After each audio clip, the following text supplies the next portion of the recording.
interesting how people run around, slide and hit the ball. It looked like a very interesting sport to me. Like it's very different from other sports. My inspiration is Novak Djokovic. He's my favorite tennis player. Well, in today's story, we see Billy the Bear. And Billy the Bear has just learned that he's gonna have a baby sister.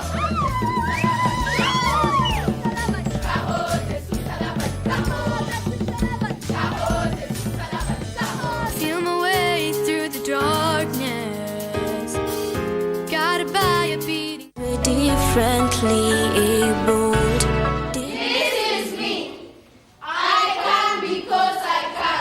These children feel loved, they feel wanted, they feel relevant in the society.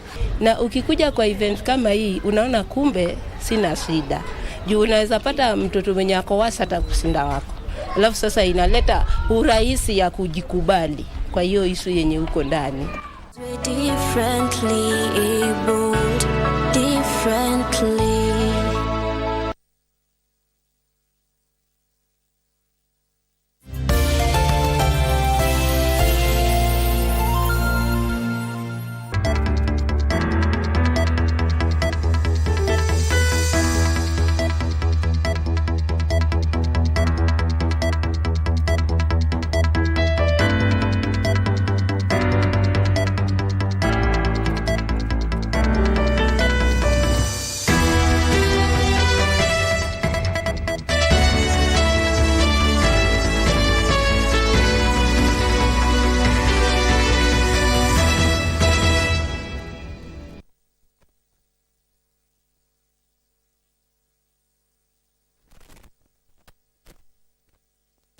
One year in office, 23 ministries.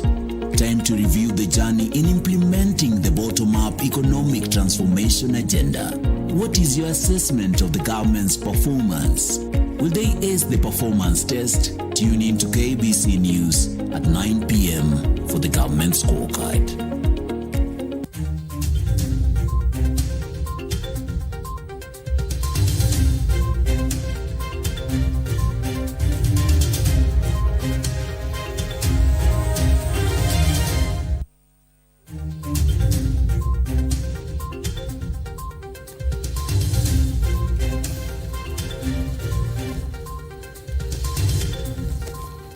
Well, thank you for joining us on tonight's Prime Edition. Tonight, we take stock of the government's digital agenda.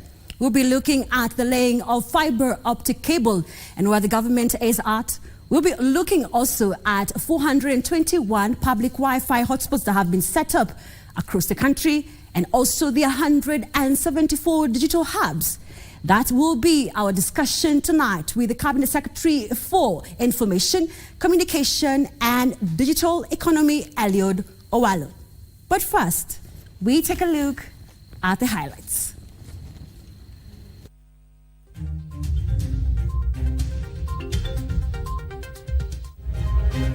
Backlog unclogged. 40,000 passports to be issued to the applicants in the next 10 days after a prolonged print delay. Tanzania convenes Continental Forum to make agriculture create wealth for Africa, with President Ruto among leaders in attendance. Nairobi County Assembly invites anti-graft body EACC to investigate the county alcohol licensing board over claims of corruption.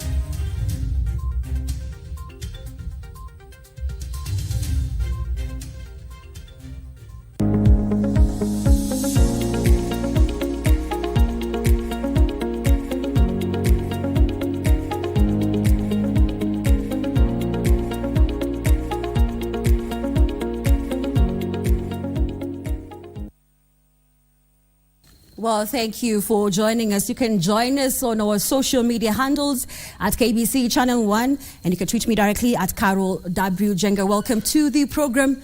My name is Wairimu Njenga. Now, President William Ruto is in Dar es Salaam, Tanzania, for the Africa Food System Forum convened by his Tanzanian counterpart, Samia Suluhu. President Ruto will join fellow heads of state and experts in the premier platform seeking to advance agriculture and food systems in agenda in Africa.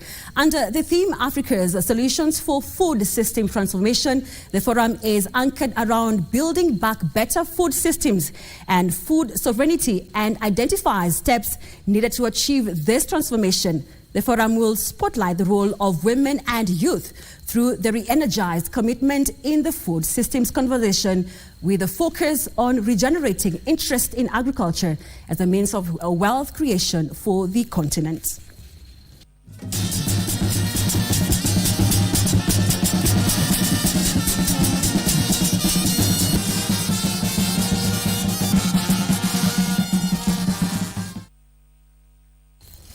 Now, governors have expressed concerns on some proposals contained in the Digital Health and Facility Improvement Financing Bill. The county bosses, in a meeting with Ministry of Health officials, argued sections of the bill duplicate legislation already approved by county assemblies. Our reporter Abdiaziz Hashim has the details of the meeting as the government seeks to build support for 4 health-related bills expected to bring far-reaching reforms in the health sector. The Ministry of Health officials, led by Health Cabinet Secretary Susan Nakhumicha, held a meeting with the Council of Governors to discuss proposals contained in 4 health-related bills approved by the Cabinet. Matters of implementing whatever is going to be in the bill, we will go to the second level, which is regulations. Regulations are the one that then prescribe the manner in which the bills will be implemented. So we have a long way to go. The Council of Governors expressed reservations on sections of the Digital Health Bill and Facility Improvement Financing Bill. If you say that the ministry will be the custodian and the counties would have to seek the permission of the ministry to access data that corresponds to or relates to a specific county, that can be of great challenge to us. That we shall provide in the regulations levels of access, so that if Governor Mudomi, you need access to the data of Tharaka Nithi, then you have it, but you have no access to the data of Kirinyaga County. 30 counties already passed a similar bill. The governors argued sections of the bill already overlap approved bills in the same counties. So we'll be seeking to know exactly where do we place the bills that have been passed by the counties, resources have been used, and these bills have been customized to ensure that every unique need of the county has been taken care of in this FIR bill. That it doesn't harm anything for us to have the national framework, policy framework on the FIF.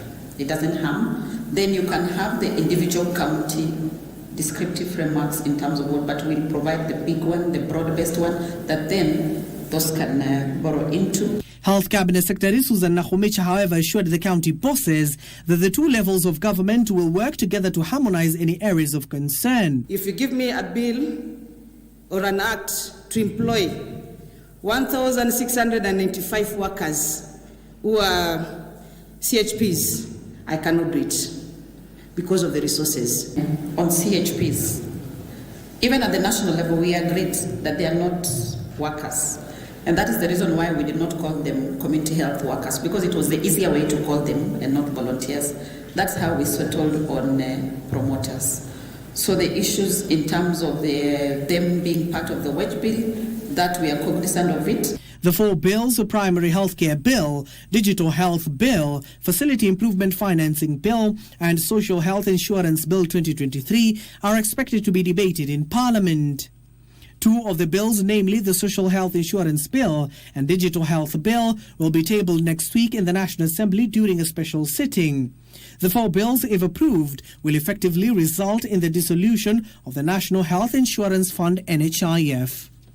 The Council of Governors and the Ministry of Health have tasked technical committees that have been appointed by both sides to come up with a report that they will later table before the Council of Governors and the Ministry of Health ahead of the Mashujaa Day celebration, where the universal healthcare coverage will be launched. Abdiaziz Hashim for Prime Edition. Thank you, Abdiaziz. Now, a bill seeking to lock out foreign companies from being awarded tenders of less than 1 billion shillings is currently before the National Assembly Budget Committee. The Public Procurement and Asset Disposal Amendment Bill, sponsored by Kiamba MP Njuguna Wanjiku, seeks to compel foreign companies awarded tenders above 1 billion to engage in joint venture procurement with local firms. Meanwhile, the Ndede Nyoro-led committee has endorsed the publication of a bill to introduce Kenya's Sign Language as a compulsory subject in all schools. Appearing before the National Assembly Budget and Appropriations Committee to defend his legislative proposal, Kiamba MP Njuguna Wanjiku said the bill will protect local companies. The government is really spending a lot of money. It is one way or the other in terms of project. But when you try to source and to look for this money within the economy, it is not felt. And therefore, it is very prudent for us. And even that's why I thought that it is important for us to make sure we put a threshold whereby we support and we promote the local business people. So it's very good that you have thought about this very, very important bill for our business people. The Public Procurement and Asset Disposal Amendment Bill 2023 further imposes restrictions on foreign companies that secure contracts exceeding 1 billion shillings. These companies will be required to engage in joint venture procurement with a local firm, wherein at least 30% of the procurement's value must be undertaken by the local firm. This area of joint venture procurement with a local firm, where you've said that percent, I would suggest 70% instead of that percent. The Budget and Appropriations Committee has also endorsed the publication of the Kenya Sign Language Bill 2023 to make sign language a mandatory subject in schools. The bill by nominated MP Umulker Harun also seeks to compel telecommunication companies to have a special cheaper tariff for deaf persons using video calls. A lot of interpreters are in the market operating as quacks. We have people who go to institutions, colleges for less than 6 months, some even up to 4 weeks. So the need for the Kenya Sign Language Council is to act as a regulatory board so that we can be able to support the deaf learners. Meanwhile, the Ndindi Nyoro-led committee has expressed reservations on a bill to insure all Kenyan employees against unemployment. The Unemployment Insurance Authority Bill, sponsored by Ikolomani MP Bernard Shonali, seeks to provide for the establishment of an unemployment fund to provide benefits to employees who lose their jobs. Once you lose a job, you are supported to look for another job. You are supported for 6 months to continue in the same health, to have your children going to school, to have your family being fit, to pay rent if you are paying rent. The legislative proposals will be considered by the House once it resumes from recess later this month. Thank you for that story. Now, in studio, I'm joined by the Information, Communication and Digital Economy, Eliud Owalo, on the other end of the studio. How are you, sir, this evening? Great. We'll be joining you. I'll be joining you later on as we discuss matters to do with digital transformation and also whether Kenya has picked pace since you joined the Ministry of Information, Communication and Digital Economy. Well, now moving on to other stories making headlines. Tonight, the Nairobi City County Assembly Public Accounts Committee now warned Ethic and Corruption and Anti-Corruption Commission to probe Nairobi City County Alcoholic Drinks Control and Licensing Board over corruption and abuse of office. Speaking at the Integrity Center after submitting an investigation report to the Ethics and Anti-Corruption Commission, Nairobi City County Assembly Chairperson Maura Chege said they have provided details and recommendations on the areas the anti-graft agency ought to probe and take appropriate action. Among the accusations contained in the report is the claim that the Nairobi City Council Alcoholic Drinks Control and Licensing Board operates several accounts, some which are private. AIE holders overstepping their mandates because very little scrutiny maybe before. We were able to reprimand them. We've also recommended some of the monies to be looked into and be brought back to the county if there is sufficient evidence. We are able to recommend maybe they tighten their regulations, but more, and also reduce the number of bank accounts that they have, so that they have at least one that deals with fines and another deals with licenses. The others, all of them be closed. So for the fairness of the witnesses and also for the fairness of the report, we thought it was important to recommend some of the recommendations that needed EACC to pursue further. So these liquor boards are supposed to be working under mandates according to the Act, but they have not been properly doing it, and it has not been procedural.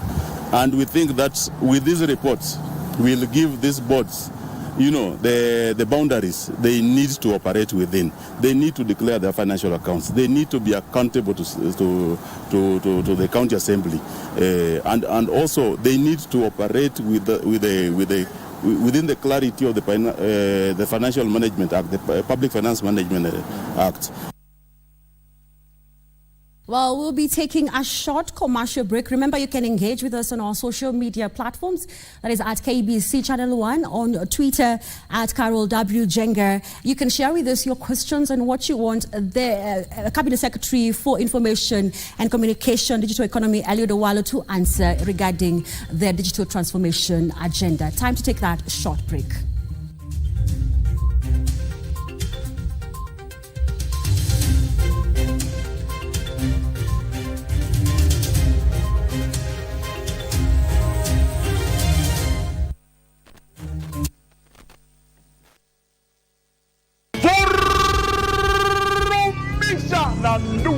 Officially, Nudhi iko ndani ya one of the boxes ya Lucky Game. Cheza Lucky Game. Kumbuka ni *570#. Chagua Lucky Game. Kisha chagua one of the boxes kati ya hizo 7. Weka stakes zako, usiwe chini ya 20 shillings na isizidi 2,000 Kenyan shillings. Zawadi ziko kem. Kiwapo pia Nudhi tumeingiza mahali pale. Vur Mita na *570#.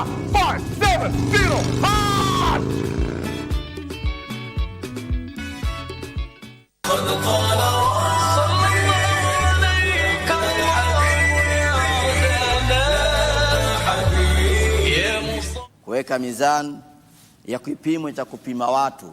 Huyu alikuwa anafanya matendo mema kiasi gani na huyu alifanya matendo maovu kiasi gani.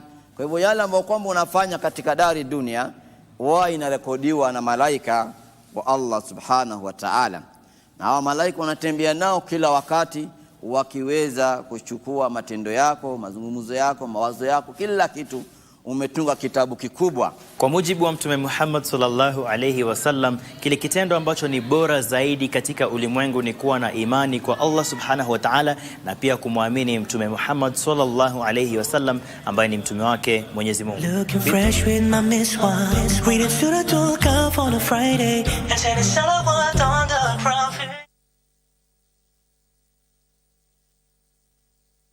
The 9th World Cooperation Industries Expo will be held in Istanbul, Turkey from the 17th to the 21st of September 2023. Join this exciting exhibition to grow your business, trade and network with various businesses all over the world. To register, call or WhatsApp this number.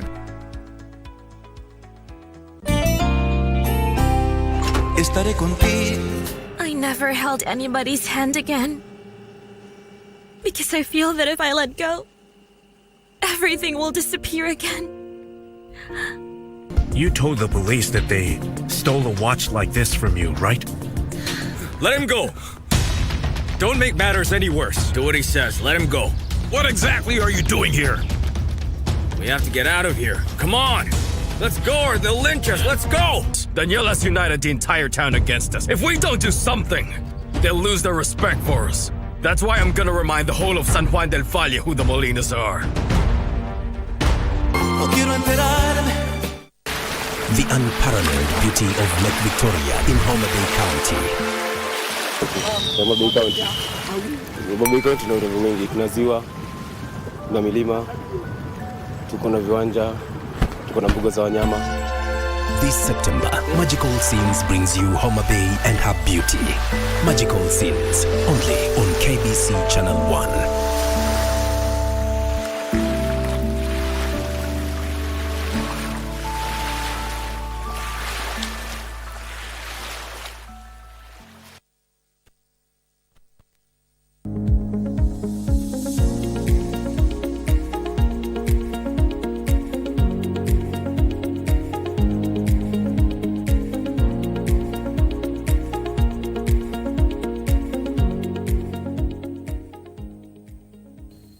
Welcome back and thank you for staying with us. You are watching Prime Edition, and as I had earlier on promised you, in studio with me is the Cabinet Secretary for Information, Communication and Digital Economy to discuss the Ministry of ICT's scorecard 1 year down the line.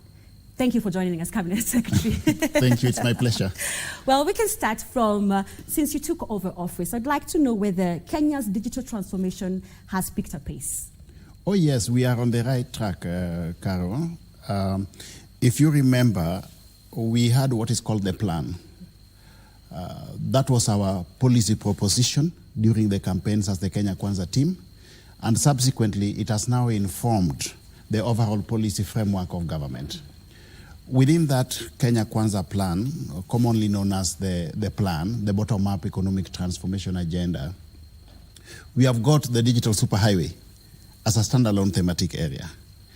And it was deemed so at that point in time because if you look at all the other facets, the key results areas of the strategic themes in that plan, whether it is agriculture, whether it is universal health coverage, housing, small and medium enterprises, all these facets require ICT, not just as an enabler for purposes of re-engineering the business processes to enhance efficiency and effectiveness, but also as a critical success factor moving forward. So ICT is not just one of the key result areas, but is also a critical success factor for government moving forward. And based on our mandate as a ministry, we are charged with the responsibility of facilitating operationalization of the digital superhighway. And in this regard, so far, 1 year down the line, we have hit the ground running with respect to rollout of the fiber optic cable. Our proposition was that in the next 5 years, we are going to roll out a total of 100,000 kilometers of fiber optic cable so that those parts of the country that hitherto had not been connected can get stable, reliable internet. And we are intervening in the market as government in this regard because there could be those parts of the country that have not benefited from private sector intervention. So we are coming in as government to fill in the what? The void or the gap for that matter. In that vein, our target was to roll out a total of 5,000 kilometers of fiber optic cable as at this point in time. We have surpassed that. We are at over 5,200 kilometers. And this has been done through a joint effort of both government and the private sector in partnership. The other frontier, as far as the digital superhighway is concerned, is the area of free Wi-Fi hotspots. And our target in this regard is to roll out a total of 25,000 free Wi-Fi hotspots. We are targeting the markets predominantly because that is where a critical mass of Kenyans who are domiciled at the bottom of the economic pyramid is domiciled. We are also targeting the bus terminal because that's where a critical mass again of our youth who are unemployed usually loiter without any gainful economic activity.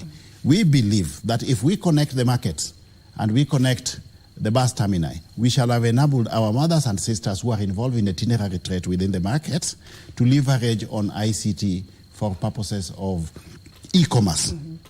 What we are saying in short in this regard is that in this day and age of digital transformation, we no longer need a physical interface between the producer or the seller of a commodity and the buyer. Okay. We can facilitate that linkage while leveraging on ICT. Okay. So far, we have connected a total of 461 markets in this regard.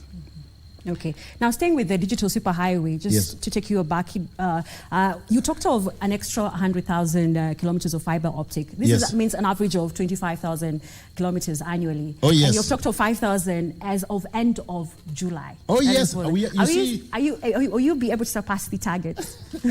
I believe we should be able to achieve and surpass the target within that the envisaged timeline. You see, what happened is that we came in to government and we embarked on the planning, mapping out where we need to roll out the fiber. And we also simultaneously embarked on resource mobilization, because we are not just relying on the national treasury or the exchequer for that matter for purposes of financing.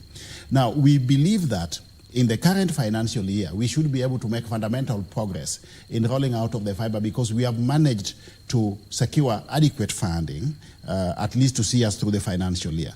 We have gotten support from the Universal Service Fund, through a government-to-government partnership between the Communication Authority, within which the Universal Service Fund is domiciled, and our ICT Authority, which is the implementing agency, to the tune of 5 billion shillings.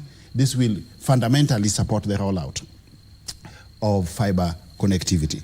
Again, we have secured funding from the World Bank, to the tune of $570 million US for purposes of the Kenya Digital Acceleration Program, amongst which the rollout of the fiber is an integral component. So we believe again that that will then now facilitate fundamental progress. Simultaneously, what we have done is to engage the contractors. We have already procured contractors through a competitive bidding process, and those contractors are now on the ground for purposes of both rollout of the fiber and maintenance, for purposes of sustainability. So we should be able to make fundamental progress in this new financial year. So for Kenyans who might not know what Universal Service Fund is all about, maybe you can explain to them. Yes. And also I know the kitty has about 5 billion shillings as of June.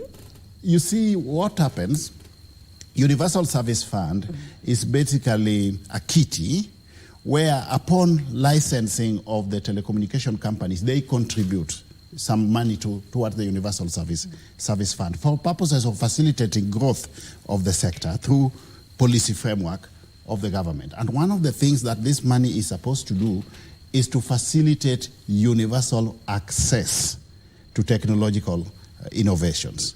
So when it is not productive for the private sector in certain areas to connect fiber, the government comes in to fill the void in the market by leveraging on the Universal Service Fund. For example, the private sector may find certain areas not feasible for purposes of rollout of fiber.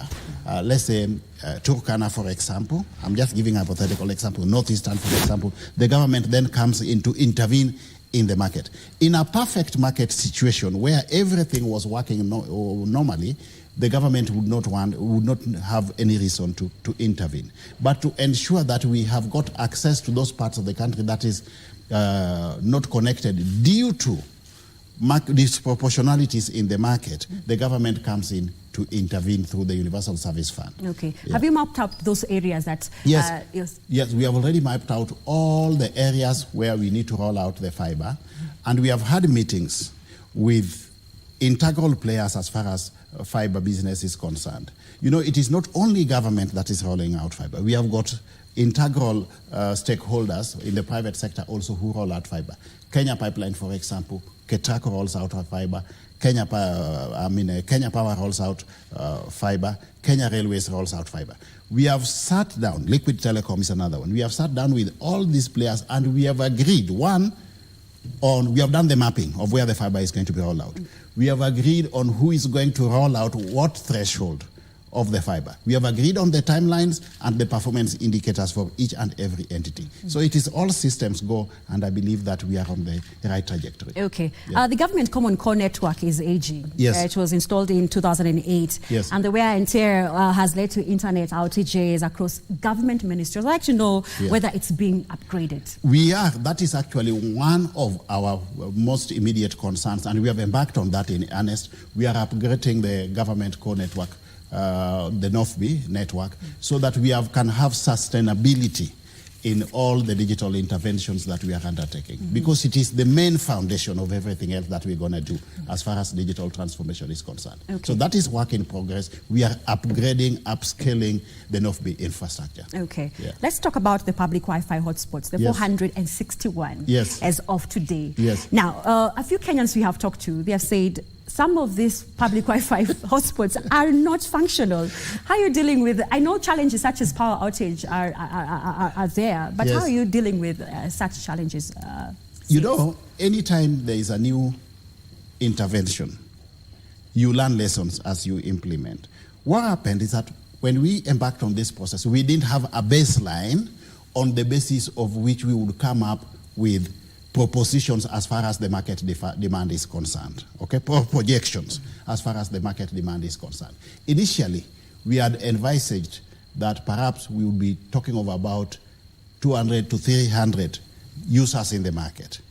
But the demand far much outstripped the projections that we had in place. So what have we done? One, we have enhanced the capacity, yeah? So by facilitating in each and every market, we are now increasing the access points so that it can meet the envisaged demand. That's one thing that we are doing. There are also situations where we have had challenges of power. Because we are connecting as government, we envisaged that the markets were going to meet the cost of utilities as power. That has not been done in a sustainable manner. So when power is connected, the public perception is that the Wi-Fi is down. Yeah? So what we have done is that we have actually had extensive discussions with the county governments, and we are now getting into a partnership with the county governments where, one, they'll help us in identification of the sites where we are going to install the Wi-Fi. Those sites must first of all be secure as one of the basic parameters, okay? So that we don't have vandalism of the infrastructure. The other thing that the county government are expected to do is to meet the cost of utilities. You would not believe it, but some of the utilities we are talking about, like the cost of electricity, is a meager 3,000 to 4,000, 5,000 per month. We have not been able to get the market players to meet that cost in a sustainable manner. So the county governments now have accepted that they will be meeting the cost of utilities in any market center where we have installed the what? The Wi-Fi. So that again is a challenge that has been addressed. On our side again, we have embarked on the process of enhancing the capacity of our North Bay infrastructure by an additional about 30% to meet the increased demand. So these are critical interventions that we have introduced. Moving forward again, we are also exploring other viable options which may be more sustainable in the long run. Like, for example, do we explore the option of satellite connectivity as opposed to relying on what? Relying on electricity and so on and so forth. So we are on that, if this evolving process, the more we learn lessons, the more we come up with more innovative ways of intervening in the market. But I can state without fear of contradictions that I'm happy with the fundamental progress that we have made. We had envisaged that at this point in time we should have done just 2 free Wi-Fi hotspots per county. And now we are at 461 against an envisaged target of 94. Okay. Yeah. And the target, as I saw in your scorecard, was 25,000 free public Wi-Fi hotspots. Within the next 5 years. Another thing that we have done, you see, our role as government is to put in place an enabling policy, legal and regulatory framework. It is not the role of government or the business of government to compete in business with the private sector. So we have reached out to private internet service providers so that we come up with some partnership framework. We have got excess capacity within our North Bay infrastructure. So what we are saying is this: why don't we let the private sector internet service providers get access to our North Bay infrastructure, yeah, through a negotiated arrangement? The private sector players, the ISP providers, can connect, yeah, the Wi-Fi hotspots in the market, and then this is passed, the free capacity that we have offloaded to them is passed on to the final consumer by way of zero cost. Again, we have met all the private internet service providers, and we have agreed on this, and in this current financial year, we are going to have a critical mass of these free Wi-Fi hotspots being rolled out. Okay. Yes. I know other Kenyans are also happy because Yes. of the public Wi-Fi hotspots that you have installed. And I know you've been very busy canvassing through this country, setting up this hotspots. Yes. I would like to know, you've talked of county governments onboarding. I'd like to know some of these county governments that you've been talking to waive away leaves and such as, and also utilities. Which are some of these counties? No, we have engaged the county governments at the very top. Okay. I've personally had discussions with the chair of the Council of Governors. His Excellency the President has had discussions with the Council of Governors through its leadership. We have had a workshop with the ICT committee of the Council of Governors led by Governor Wesley Korir of Elgeyo Marakwet. One of the issues on the table, which is actually a critical cog on this working partnership, is that the county governments have accepted to waive leaves where we are rolling out the fiber. That is a fundamental achievement because now the private sector players and even government, for example, will be able to roll out leaves within the counties at to roll out fiber within the counties at no cost. That reduced costs, or no cost for that matter, will be passed on to the final consumer by way of what? By way of reduced prices or reduced pricing. That is a fundamental achievement in my view. Okay. Let's talk about the digitization of government services. As of end of June, 5,844 and 84 other government services had been digitized.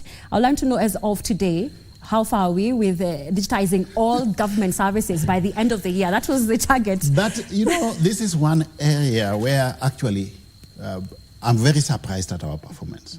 You see, our target was to digitalize 5,000 government services as at 30th June, 2023. When the president went to officially launch the digitalized services at that date, we had surpassed that target by 84. We were at 5,084 services fully digitalized, while a number of services were partially digitalized. As we speak, we have a critical mass of 7,543 government services fully digitalized. We envisage that by the end of the year, out of a possible 10,000 plus services that can possibly be digitalized, we shall have digitalized all these services. So we will be running a paperless government. We will not be having members of the public visiting government services to do what? To consume government services. What we are saying is that if we have got critical ICT infrastructure in place, then we digitalize the services. All that remains is for us as government to ensure that members of the public can now consume these government services from the comfort of wherever they are. And to facilitate this, there are two critical things that we have also done. One, we have embarked on a massive digital skilling program, targeting the youth and members of the public. As we speak, we have managed to train 350,000 Kenyans. On the flip side of it, more so through our recently launched Jitume program, which we have been rolling out through the TVET, in partnership with the TVET institutions, we have managed to create jobs for the youth. So our objective in that space is not just digital skilling, we are also ensuring that once we train the youth, we are simultaneously reaching out to global technological companies to get digital jobs for our youth. Because the white-collar jobs that we have been used to traditionally over the years, the numbers have now drastically either diminished or they are non-existent. So the only option available for government is to get digital jobs for our youth. And that is the frontier that we are pursuing with zeal. As we speak, we have managed to create over the last 1 year a total of 109,000 digital jobs for our youth. And we believe that in this space, we should be able to create or attain a threshold of 1 million jobs for our youth. And that will be a major, major, major game changer, because we are not just creating these digital jobs in the digital space. We are creating these jobs right there in the village. Our proposition or plan is that in each and every administrative ward in this country, a total of 1,450 wards, we are going to set up a digital hub those digital hubs will have two primary objectives. One, digital skilling for the youth, and two, digital jobs. On average, Wairimu, each and every constituency in this country has got about 5 wards, 5 administrative wards. That means we can set up a total of a minimum of 5 digital hubs in each and every constituency. We have again had extensive discussions with members of the parliament under the leadership of none other than His Excellency the President himself, who was the key initiator of these discussions. And we have agreed that as national government, we are going to get into partnership with our members of parliament through the Constituency Development Fund. And what does this entail? One, the members of parliament are going to identify and make available the sites for us where we are going to deploy the digital what? The digital hubs. Our role would be to deploy the devices, undertake the training, and get the jobs for our youth. The members of parliament will identify the sites. They'll also meet the cost of recurrent expenditure. And as we speak, they have already initiated a process of amendment of the CDF Act to provide for this provision of meeting the cost of recurrent expenditure of items such as electricity. In fact, in the morning tomorrow, we are having as a ministry a meeting with the CDF Committee of Parliament as well as the ICD Committee of the ICT Committee of the National Assembly, so that we now move to operationalization. So we'll be rolling out these digital hubs in each and every constituency all over the country. Now, in each digital hub, ICT hub in the village, in each ward, we are able to create a minimum of 300 jobs. And if on average we have got 5 wards in a constituency, that means at a minimum, we are capable of creating 1,500 jobs for our youth. Imagine that we have a situation of running 3 shifts for purposes of this digital scaling program. That means we could as well go up to a threshold of 4,500 jobs created right there in the village. And that will have 2 end results. One, the traditional rural-urban migration that has been predominant among our youth in search of jobs will be a thing of the past. We'll be creating jobs right there in the village, mashinani. Yeah? And even the members of parliament will have a great load off their back, because traditionally one of the greatest pressures that the political class have been having is pressure for jobs from the youth. And we are telling them that you will no longer, as leaders, have to move from one government office to another to look for jobs for the youth. We'll be creating those jobs right there in the village. And that will be a game changer for us, for the members of parliament, for the national government, and the country as a whole. Okay. Yeah. So what of digitizing government records, like in the Ministry of Lands? Yes. We get many complaints that Kenyans cannot be able to access titles. How are you addressing that through ICT? There are 2 components here. There's the aspect of digitization of records on one hand, and the digitalization of government services on the other. The 2 are like Siamese twins. Yeah? They go hand in hand. You cannot do one without the other. So what we are saying is that as we digitalize the services, a critical success factor is digitization of the records. Because our end game is to ensure that we are running a paperless what? A paperless government. So when we embarked on this digitalization process, we identified certain low-hanging fruits or targets that we had to achieve in the initial stages. One of these was the Ministry of Lands, most so the lands registry, which was clogged. As we speak, we have unclogged that. Yeah, the land transactions through the Ardhi Sasa is now being rolled out on digital platforms. The other area that we targeted is the Kenya Revenue Authority. We believed that if we digitalized government services, we could ensure that Kenya Revenue Authority is actually able to widen the tax base by bringing on board more players who hitherto were not in the tax bracket, because, first of all, identification was a challenge. And 2, the other challenge we have been having with revenue is that people have been declaring what they feel they need to pay. We have changed this totally, fundamentally, by ensuring that as we digitalize the services, Kenya Revenue Authority has got a portal right there at the source where they can also collect what? That revenue at source, where the economic activity is doing what? Is going on. Through leadership by the president, again, we have ensured that now we only have one pay bill number, the 22222, yeah? Where the National Treasury has got end-to-end visibility of whatever revenue is coming into government. So as the revenue is paid, there is a proportionate way through which, at that very source, the National Treasury gets what it's due to it, and the other players, including the source of the revenue, also gets, or even including even the line ministries, also get what is apportioned to them. So there are two things we are addressing here. One, enhancing the revenue base, enhancing the amount of money that is going to be able to be accessed by the national treasury, ensuring that there is no pilferage as far as revenue collection is concerned, and that everybody pays tax that is due. The other area we targeted is immigration. Yeah?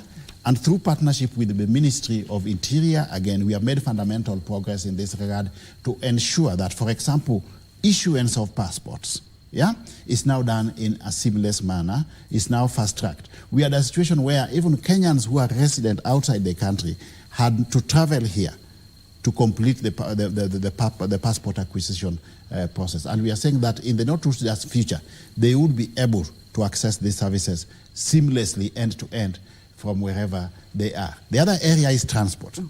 Through digitalization, we are saying we don't need traffic police, for example, on the roads. Yeah? We need e-transport management system so that we are able to have visibility of whatever is happening on the roads without having human beings physically on the roads to do this. The other area is universal health coverage, which is a standalone thematic area in our Kenya Kwanza plan. We want to leverage on technology to facilitate interoperability of data. It does not make sense to go to Kenyatta Hospital, do a scan, for example. When you go to Aga Khan Hospital, again, you are asked to do the same scan, yeah? And then when you go to Nairobi Hospital, I mean, that makes the cost of healthcare unaffordable. So what we are saying, we need to leverage on technology to ensure that once we have health data, it can be accessed by all the integral players without infringement on the privacy of the what? Of the individual, leveraging on technology. So all these areas which are critical for purposes of basic need of Kenyans, the Kenyan public, we are actually made fundamental progress in those areas. Yeah. And as we do all this, we are not just thinking of ourselves as national government. We have also had commensurate discussion with the county government so that they are also moving in the same pace. You see, as national government, there's nothing that we are going to do that will not be rolled out in a given county. So we want to be aligned with the county governments as far as the digitalization agenda is concerned. And we are clear that as we digitalize the services, the basis is first of all digitization of the records. Okay, but as yes, Kenya for the last 2 decades has seen a wave of technological advancement and transformation. Yeah. And as a result, we have seen a wave of disruptive cyber attacks. I'd like to know how secure is Kenya's cyberspace? You know, we have been proactive as government. I'm aware that in the recent past, we had an attempted attack on the e-citizen platform, for example. But we had already put in place an elaborate mitigation framework around the e-citizen. We knew that in this era, day and age, when we are embarking on digitalization, there are also criminals who will be thinking of how to do what? To disrupt that process, including but not limited to attempted cyber attacks. So we have put in place, through a multifaceted approach in government, an elaborate mitigation framework around our e-citizen platform to ensure sustainability of the digitalization process. We were aware with this and we decided to be proactive as government. And I can assure Kenyans that one, we have that elaborate mitigation framework around the e-citizen platform. Two, we will ensure that as the data of Kenyans come into hands of government, we will ensure that that data is safe and remains private. to the extent that is envisaged. And that is why we have established and operationalized the Office of the Data Protection Commissioner and given it some reasonable level of autonomy and independence to ensure that it undertakes its mandate without interference from any quarter to ensure that there is sustainability in data privacy and data security. Okay. Yeah. I'd like to assure Kenyans whether during that glitch on the eCitizen platform, whether data was lost. No data was lost. And no data was accessed for purposes of clarity. What happened is that there was an attempted attack on the eCitizen platform. It was not hacking. Hacking means you successfully and illegally gain access to a technological platform and then interfere or infringe on the data that is domiciled therein. That was not the case. There was an attempted attack by making over and above ordinary requests into that eCitizen platform, and that somehow slowed down the processing of information through the eCitizen platform. But within a matter of 2 to 3 days, we managed to ensure that we restored the operations of the eCitizen platform, and as we speak, in a sustainable manner since then, the eCitizen platform has reverted back to optimal capacity utilization levels. Okay. Yeah. How are you working with the private sector maybe to deal with these cyber attacks? Let me tell you, one of the critical success factors in this digitalization space is innovation and creativity. We are adapting a whole sector approach. Yeah? We keep on working together with the private sector. Tomorrow morning, as a ministry, we are unveiling a sector transformational team that can, or working group, yeah, that can, in a proactive manner, just scan the operational environment, discern some of the emerging issues, the changes taking place in that operational environment, look at best case practices elsewhere, and then advise us as government, or advise the sector, because we are working as government, we are working both public and private sector, a whole sector approach, advise us on what are the requisite policy, legal, and regulatory interventions that we need to put in place to be ahead of change. Because this space of technology is very, very, very, very dynamic. Change takes place almost every day. Yeah? And we don't envisage in the near future that the ICT tectonic plates we are going to stabilize. No. That will be held constant moving forward. We'll continue experiencing this change. But the critical success factor is being innovative so that we are ahead of change, anticipating what is likely to happen tomorrow. That is why we are embarking on a thought process as a sector through the requisite policy leadership provided by the ministry to think of what we need to do to prepare ourselves for all these changes that are taking place. There are issues to do with artificial intelligence, for example. Cyber security, or insecurity for that matter, is becoming a major source of concern. There is the issue of Internet of Things, a new frontier. In the area of broadcasting and telecommunications, we are thinking of digitalization. How are the media houses going to reorient themselves or re-engineer their business processes in view of digitalization to sustain themselves in the operational environment? We are thinking of all these things. Yeah. Okay, on a single day, maybe you can describe to Kenyans, how many cyber attack attempts do we receive as a country? You see, it varies. But the most important thing that I'm happy to report is that in a sustainable manner, we monitor every day. Not just what is happening in Kenya, but also what is happening elsewhere. What are the trends of cyber attacks? Yeah? Because this area is very, very dynamic. So we keep on monitoring through a multifaceted team of government what is happening in the cyberspace in a sustainable manner.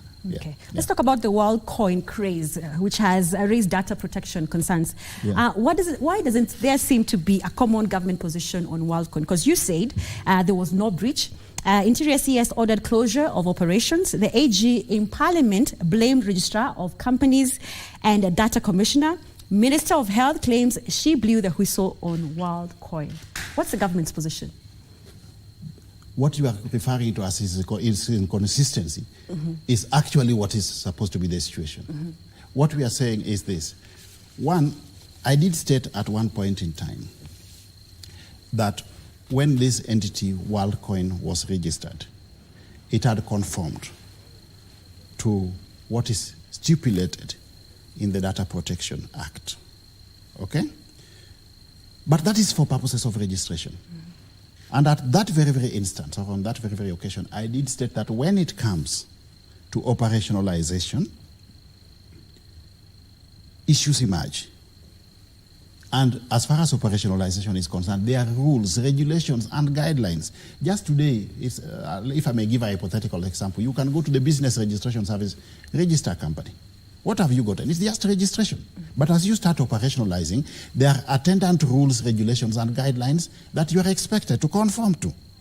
And in the converse, if you are not conforming to those rules, guidelines, then there are measures, recourse, clearly stipulated that need to be undertaken. Now, at that point in time, I did state that in the course of operationalization, certain issues had emerged, some of a security nature, some operational nature, others regulatory nature, and as government, through the various facets of government, all those issues are being analyzed and investigations were taking place, and systematically, the necessary interventions were going to be undertaken by way of remedial measures. And that is exactly what has happened. Investigations take time, and that's why I don't also want to go into too much detail about this, because Parliament has also initiated another process of undertaking the what? Undertaking investigations. And I would rather we leave those processes to continue to a logical conclusion so that we get to the fore the facts of the case, if I may put it. Okay. Then are there efforts being made towards maybe capacity building or also of the frontline cyber personnel in your ministry? Are there efforts being made towards Oh yes, we are doing capacity? a lot. We are doing a lot. Even as we speak, we have a critical mass of government personnel involved in capacity building initiatives out of the country. Benchmarking with best practices is something that we have to do. And I don't want us to be defensive in this regard. Because as you implement and attack digitalization, you also learn a lot of things. Where we feel we are weak as a country, we should be able to own up and say we don't need to shy about it. But we should be saying in this area, perhaps there's something that we can learn from our more advanced advanced partners elsewhere. And then we adapt and customize to meet our situation. So there is nothing wrong with accepting or appreciating the fact that there are certain areas that we need to improve, and that's exactly what we are doing. This space is transformational. It is disruptive on a daily basis, and because it is disruptive, we don't want to be reactive. We want to be proactive. So that we keep pace with the change. In a bid to deliver the president's promise of cheaper smartphones to Kenyans. What is the status? Because the last time I checked, the first cheap smartphone was supposed to hit the market in August. We are in September. Where are we now? We are where we are supposed to be. We are where we are supposed to be. You see, again, I'm happy that this is another intervention of government in the market, because through this same thought process, we asked ourselves, we are digitalizing the services. We have embarked on on skills upgrading, digital skilling. What is the missing gap? The missing gap now is the device, because a critical mass of Kenyans still do not have affordable, smart-enabled telephones. So we have gotten into a partnership with the private sector and embarked on local assembly of cheap, smart-enabled phones, which will be rolled out in the market at about $40 per unit. As we speak, actually I was supposed to do a visit to the plant yesterday, but because of the climate summit, I did not manage to do that. So I'll be doing that on Monday. And in another 2 weeks, we will be having the official launch. I know it sounds too good to be true, but that is actually the situation, that we are going to have cheap, smart-enabled phones in the Kenyan market at a cost of about $40 per unit. Okay, great. Now in 2 weeks' time, we expect the first cheap smartphone to hit the market. Oh, yes. You've had it right here at KBC. Yes. Now, how are you planning to roll out the proposed digital identification, and will it be mandatory? You know, it is just common logic, basic common sense, that if you have digitalized services, you have ensured that there's a commensurate level of digital skilling, and Kenyans have got the affordable smart device, a critical mass of Kenyans, then it doesn't make sense to ask Kenyans to physically visit government offices to consume government services. There must be a virtual means through which Kenyans can now interact with what? With the government. So what are we doing? We are saying that to facilitate this, we need a virtual means of verification through which government can confirm that you are exactly the person that you claim to be. It is as simple as that. We don't need a physical identity card. If electronically, we can achieve the same purpose of identifying a Kenyan. That's what we are saying. So there is nothing mysterious about this digital identity. We are just saying that the physical identification that we have been doing, we can do it in a more feasible, sustainable, efficient, and productive manner for benefit of both government and the Kenyan public virtually. So we are saying that we can identify Kenyans virtually, and that's what the process that we have embarked on. Okay. And we believe that by October, we should be on that trajectory. Okay. As we come to a close, I'd like to know where we are at on the modernization of KBC, and also the returning of Postal Corporation to profitability. Let's start with KBC. You know, this is something very close to my heart because some of us grew up when Kenya Broadcasting Corporation was the only broadcaster that we knew. Yeah? And I did say, even at the point of my vetting, that at some point in time when my performance will be evaluated, revitalization of KBC should be an integral component of that. Yeah?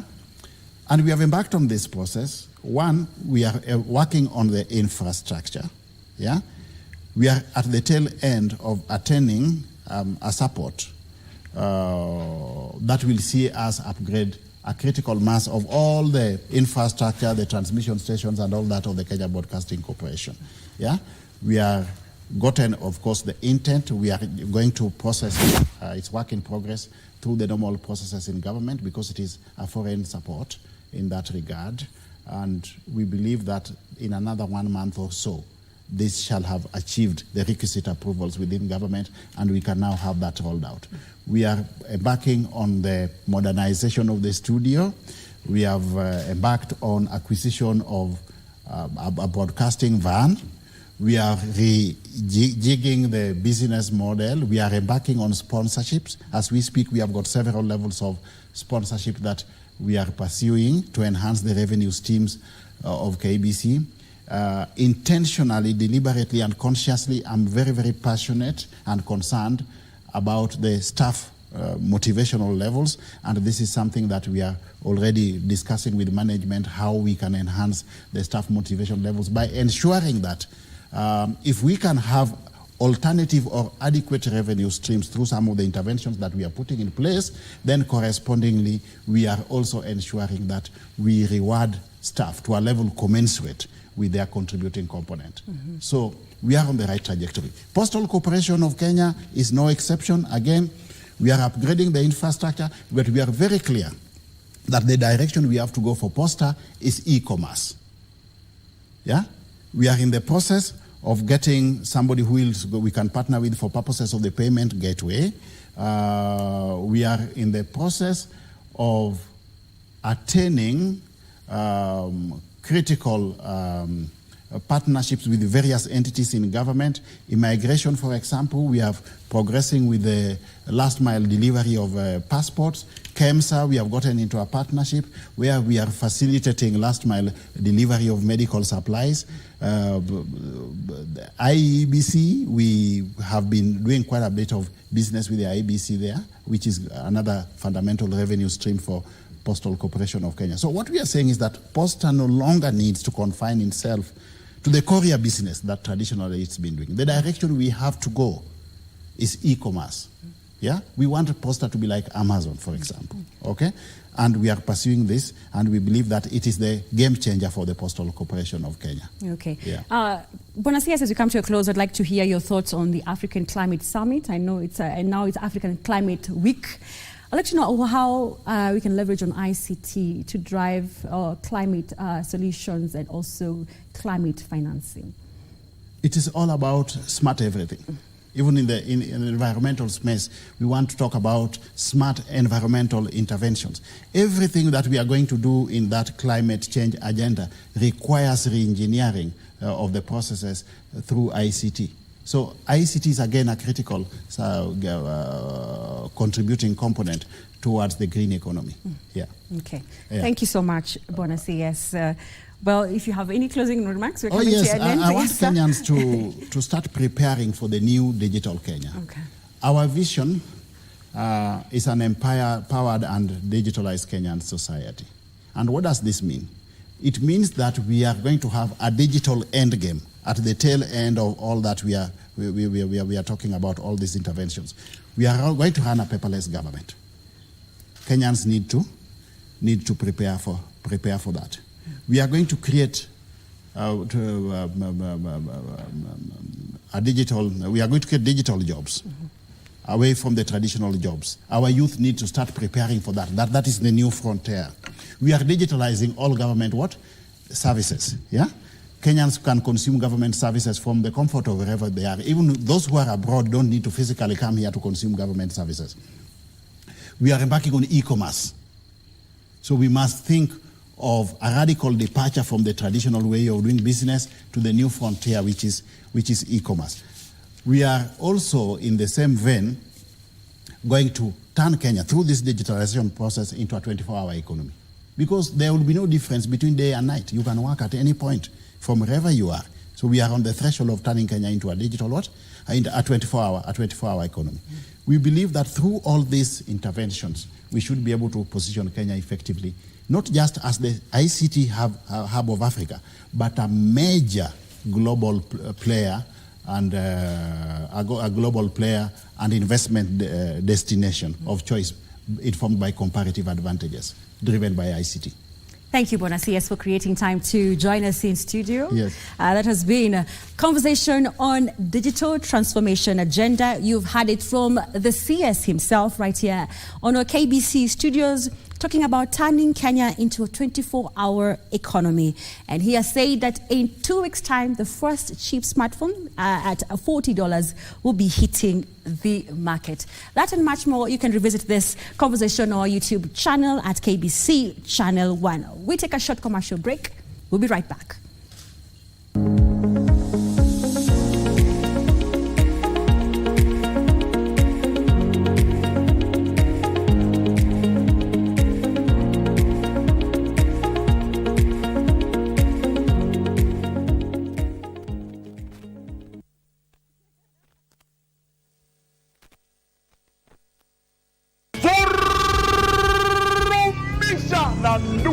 Officially Nduthi iko ndani ya one of the boxes ya Lucky Game. Cheza Lucky Game, kumbuka ni *570#. Chagua Lucky Game, kisha chagua one of the boxes kati ya hizo 7. Weka stakes zako isiwe chini ya 20 shillings na isizidi 2000 Kenyan shillings. Zawadi ziko kem. Kiwapo pia Nduthi tumeingiza mahali pale. Vurumisha na *570#.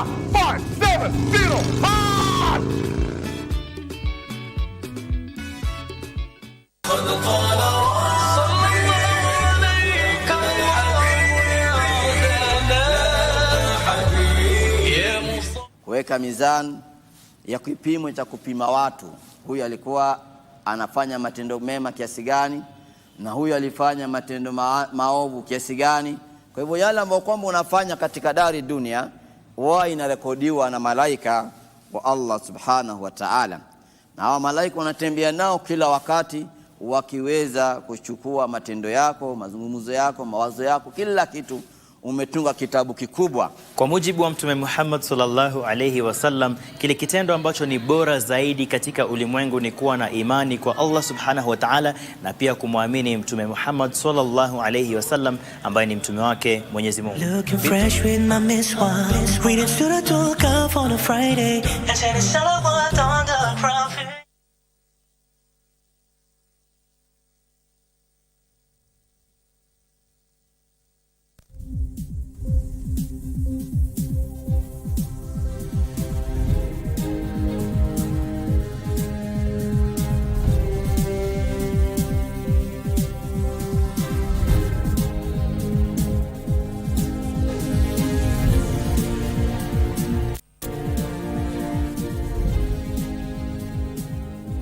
Well, thank you for staying with us. We continue with the day's news and we look at the business aspect of the day. Now, the government is committed to transforming agriculture from subsistence to a commercially competitive industry. This will be done through tailored projects under the bottom-up economic transformation agenda.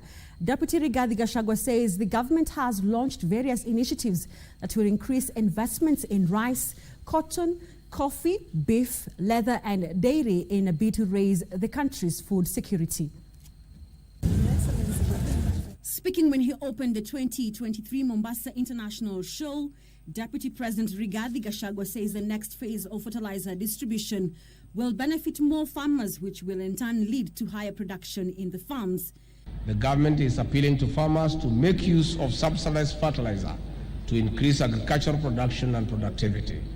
The government targets timely distribution of fertilizer for short trains, approximately 100,000 metric tons, which will be distributed to farmers. The Deputy President says the government is committed to transforming agriculture from subsistence to commercial through tailored projects under the bottom-up economic transformation agenda.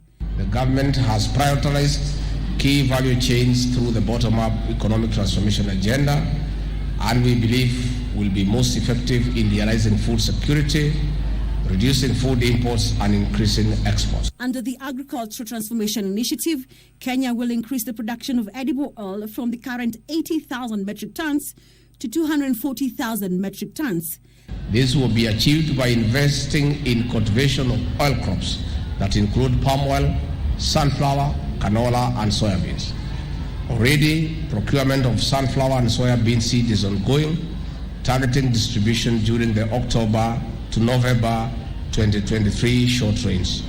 In addition, the government will provide 20,000 coconut certified seedlings to be distributed to the coastal towns of Kilifi, Kwale, Lamu, Tana River, Taita Taveta, and of course Mombasa. Gachagua says going forward, the continent will speak in one voice on matters of climate change and climate financing.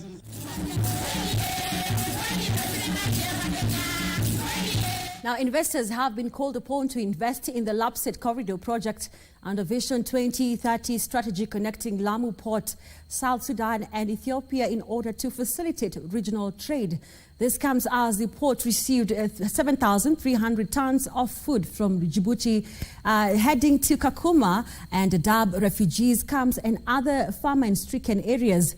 The port, which is also used for transshipment of cargo, has so far employed 100 locals to help in the offloading of ships, a figure which is expected to rise in the near future.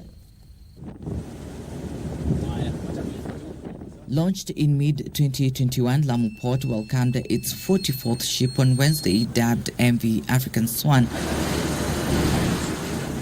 with 7,300 metric tons of relief food destined for Kakuma and Dadaab refugee camps and areas affected by drought in northern Kenya. The Lamu Port, South Sudan and Ethiopia Transport Corridor Manager Salim Bunu said the operationalization of the facility is an important step towards opening up the northern region. So mradi huu wa Lapsset, lengo kubwa ni kufungua nchi yote. Ndio county zote hizi zitakuwa zikiparticipate katika kucontribute to the growth of the GDP of this country. Otherwise, kama tu maybe ni county 5-6 ndio ziko na economic activities, ndio maana hata uchumi wetu hauwezi kuinua. Lakini kwa mradi huu wa Lapsset tufungue corridor, tujenge transport corridor, to connect kutoka Lamu mpaka Moyale, transpassing all these counties. Kuna mambo mengi itafunguka. Apart from direct employment, Lamu County has also witnessed an explosion of economic activities in areas around the port. Vijana wako na kazi sasa. Sasa hizi hapa tumeajiri vijana karibu 100 ambao kazi yao ni kupakia mzigo kwa hizi malori na kutoa na kuweka kwa store pale kwa warehouse zetu, na hao wote wameletwa na WFP. So tukiendelea hivi na tuwe na amani na hii shehena iende vizuri, hii meli iende vizuri, hiyo ni kumaanisha kwa ya kwamba Lamu imefunguka na biashara itakuja na watu watawekeza zaidi katika Lamu. So ningependa niwaambie wawekezaji kwamba wajaribu kujenga factories hapa, kama ni ya kufunga makunia in 50 kilos ama 20 kilos, wajaribu kujenga factories hapa ya kufunga kama ni mbolea fertilizers, kama ni mchele. The Cargo by World Food Program from Djibouti includes sorghum, millet and yellow split cowpeas, which are to benefit affected regions. It will also provide much needed assistance to the people of Kenya that have been heavily affected by the drought. So we've had the drought. Of course, the recent rainy season has been a little bit better, but there's a lot of people, about 4.5 million people in Kenya that are highly food insecure and will use this food to provide assistance to those people. Trevor Ngendo for Prime Edition. The Crops and Dairy Market Systems Chief of Party Robert Modime is urging the government to extend the subsidized fertilizer program to cover indigenous food crops, most of which are drought resilient. Here is Benson Rioba with the details. Kenya imported maize worth 24.7 billion shillings last year as the country grappled with a 7% drop in production that was partly blamed on poor rains and costlier fertilizer. The Kenya Crops and Dairy Market Systems says there's need to increase production of indigenous crops, such as millet and sorghum, to reduce demand pressure on maize and reduce the country's overall food import bill. Main reasons are because we have to stop being very dependent on only 2 or 3 food groups, namely maize, wheat, and Irish potatoes. We have to move out of that as Kenyans. The Kenya Crops and Dairy Market System is calling for extension of fertilizer subsidy program to cover indigenous crops as part of measures to operationalize the blending policy. We may not have those initially, but demand will drive production. We have seen in this country when there is an increase in demand, always production follows. That is an area whereby if we have companies which are doing seed banking, that is a very big area, and you find that even the multinationals want a piece of that cake. And the type of seed that we use basically from multinationals is a multi-billion industry. So you can imagine if we have our gene bank. USAID has invested 7.3 billion shillings to strengthen Kenya's food systems over the next 5 years that will, among others, focus on indigenous crops. Farmers in this country, and especially in Asal and those particular parts of this country, are more likely to benefit if we increase the demand of these indigenous fruits. Benson Rioba reporting for Prime Edition. The adoption of the Nairobi Declaration by African leaders during the just concluded Africa Climate Summit has seen multilateral development banks and various actors commit to a combined $23 billion to fund green projects in Africa. Kenya is one of the beneficiaries of the funding after securing a 2 billion shillings funding from the European Union for investment in the country's green hydrogen industry. The Nairobi Declaration capped the 3-day Africa Climate Summit, which was dominated by discussions of how to mobilize financing, to adapt to increasingly extreme weather, conserve natural resources, and develop renewable energy. President William Ruto, who was the host of the summit, said that Africa was well placed to take advantage of the need to move away from carbon-spewing fossil fuels, boasting a young population, vast renewable potential, and natural resources. We demand a fair playing ground for our countries to access the investment needed to unlock the potential and translate it into opportunities. One of the biggest outcomes from the declaration was a commitment to create a global carbon tax on fossil fuels and reform the world financial system that forces African nations to pay more to borrow money. It's time that we sit seriously, and the IMF has been, voicing the carbon tax more forcefully in the last days. But it's true that an international source of financing is a necessary, probably, instrument to be able to face the challenges that we have. This saw Germany pledge a $9.4 billion debt swap with Kenya to free up money for green projects. Kenya, being a global leader in renewable energy, will see the country benefit from $23 billion in financing for green growth, mitigation, and adaptation efforts by the Africa Development Bank to the Africa Climate Fund for the next 27 years. Africa cannot be nature rich and cash poor. As we look towards COP28, Africa needs must be front and center, powered by the leadership of our heads of state and government, our youth and the private sector, and the voices of our communities. We must be the vuvuzelas of climate financing for Africa. The United Arab Emirates also pledged $4.5 billion, while Germany committed $482.31 million to help with the development of green energy infrastructure. To bridge this, COP28 President-designate Sultan Al Jaber committed $4.5 billion financing initiatives to unlock Africa's clean energy. Ndota Mokami for Prime Edition.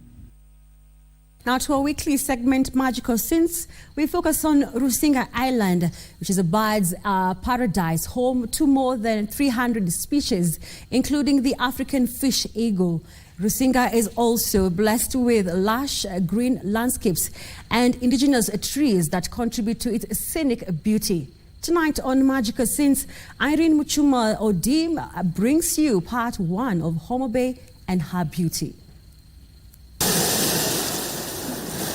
Nestled on the shores of Lake Victoria in Homa Bay County is this haven of infinite beauty, Rusinga Island.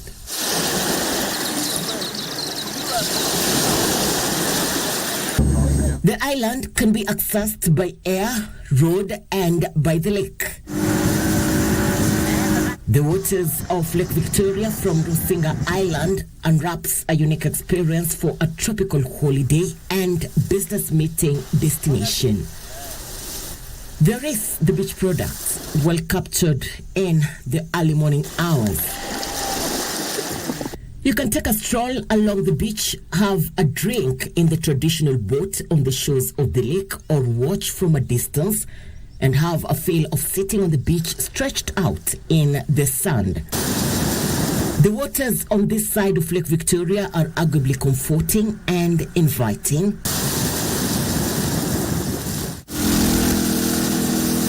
Water sporting activities are also ideal in this warm and humid climate in Rusinga Island.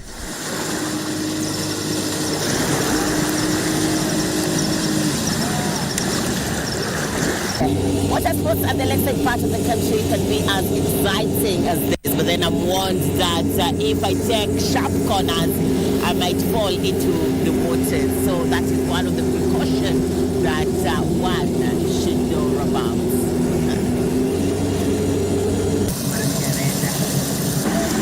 Rusinga Island, known for its birds, hosts 360 species of birds, including the fish eagle.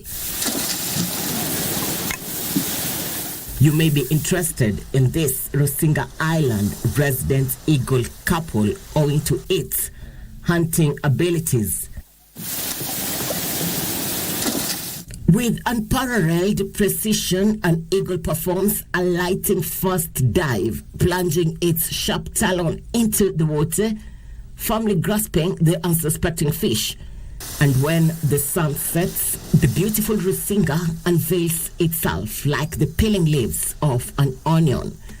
This provides the ambience for evening cozy setups recommended for families and couples. At night, as you may intend to retire to bed, fishermen in Rusinga are getting to work. They lit lanterns to attract the fingerlings fish, commonly referred to as omena in the Luo dialect. Rusinga Island is arguably that destination that would give you a welcome break, one that you must have thought of for a while. After the sun sets, that is a signal for fishermen to go to work, giving you a picturesque view, ideal for photography and also relaxation. And besides that, there is a beautiful sound of the waving waters of Lake Victoria.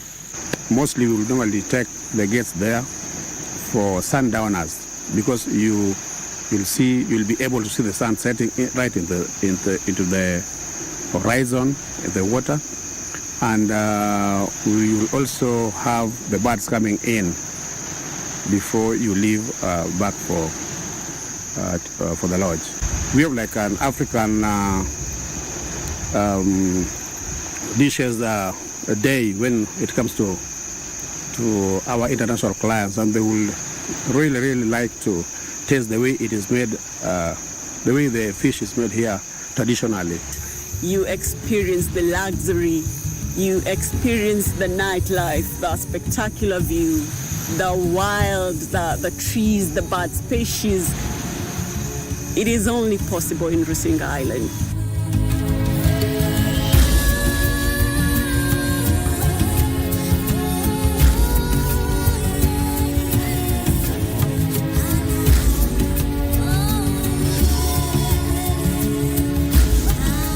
Irene Uchuma Udim, multiple saints in Rusinga Island in the county of Homa Bay.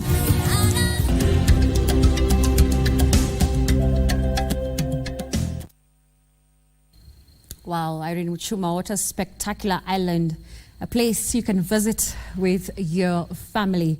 Indeed, it is a bird's paradise, home to more than 300 species.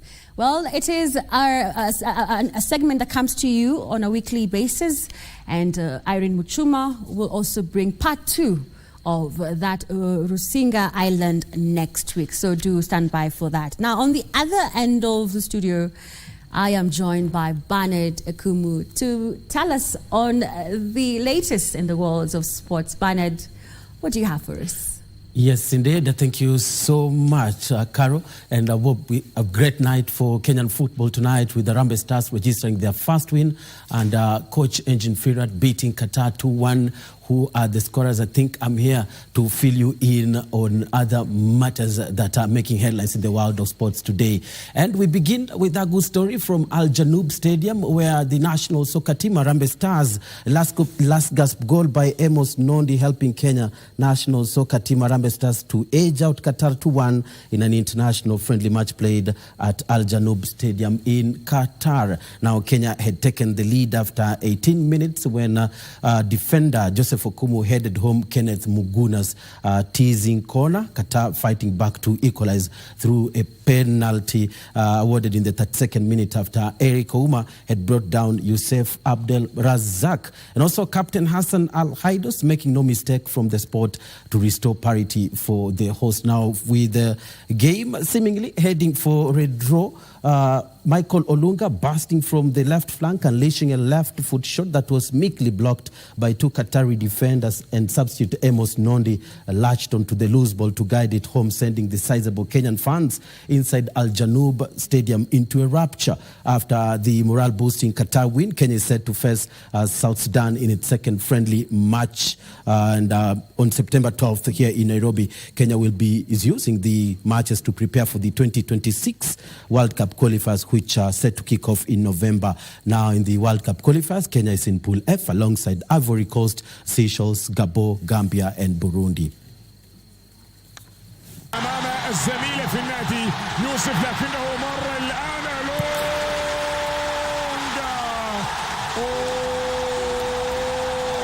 كينيا تفعلها كينيا وتسجل ثاني الأهداف. كينيا مرعبة.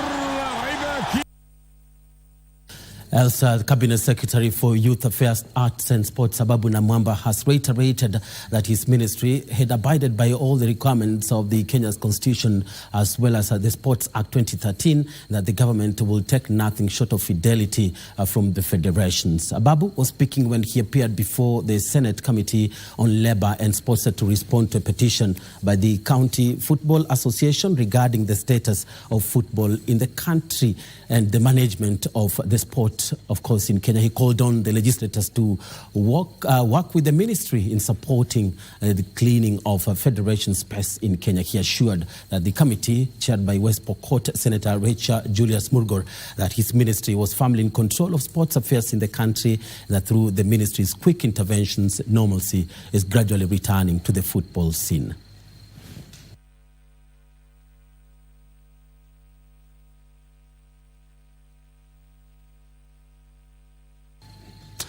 And the national women's rugby team, Kenya Lionesses, have stepped up preparations ahead of their friendly match against South Africa next week. The team, which has been training for the past 2 weeks at the RFA grounds in Gongrad, will also participate in the Women's 15s Tournament 2023 that will be held in Dubai next month.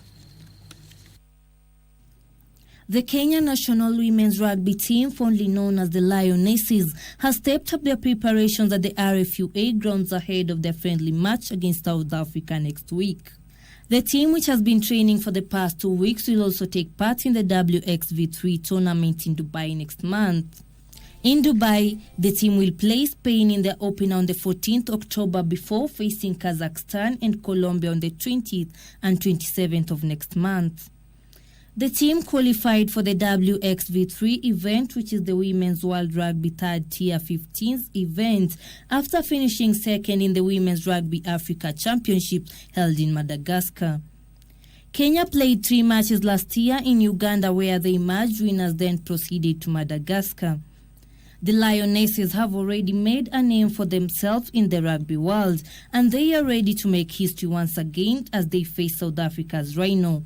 Faith Akinyi for Prime Edition.